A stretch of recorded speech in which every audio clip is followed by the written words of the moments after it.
નમસ્કાર, સચ્ચાઈની ખબર ન્યૂઝ ચેનલમાં આપનું સ્વાગત છે। હવે જોઈએ આજના સમાચાર। ખેડા જિલ્લાના માતર તાલુકા અને આસપાસના ગ્રામ્ય પંથકોમાં જામ્યો વરસાદી માહોલ। માતર, ખોડિયાપુરા, પિંપરિયા, લીંબાસી અને પરિયેજ સહિતના ગામોમાં લાંબા વિરામ બાદ મેઘમહેર। વહેલી સવારથી અસહ્ય બફારા અને ઉકળાટ બાદ વીજળીના કડાકા ભડાકા અને ભારે પવન સાથે ધોધમાર વરસાદ શરૂ થયો। ભારે વરસાદ ખાબકતા માર્ગો પર જળબંબાકાર, રોડ, રસ્તા અને હાઈવે પર નદીની જેમ પાણી વહેતા થયા। માતરના મેઇન બજાર, શાક માર્કેટ અને ગ્રામ્ય પંચાયત સહિતના વિસ્તારોમાં રસ્તાઓ પર ભરાયા વરસાદી પાણી। સ્થાનિક તંત્રની ઘોર બેદરકારી અને પ્રી મોન્સૂન કામગીરીની પોલ ખુલી।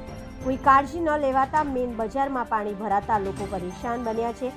વરસાદ શરૂ થતાં અસહ્ય ઉકળાટમાંથી લોકોને મળી આંશિક રાહત। વાતાવરણમાં ઠંડક પ્રસરી ગઈ છે। લાંબા સમય બાદ કાચા સોના સમાન વરસાદ વરસતા પાકને જીવનદાન મળવાની આશાએ ખેડૂતો ખુશખુશાલ। રિપોર્ટર મોહમ્મદ ખાન પઠાણ, માતર, ખેડા।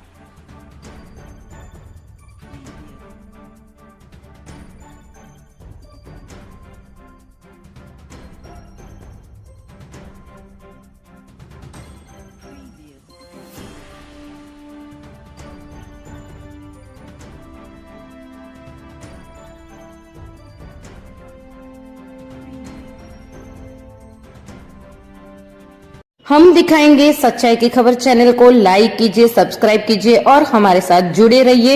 हम दिखाएंगे आपको सच्चाई की खबर।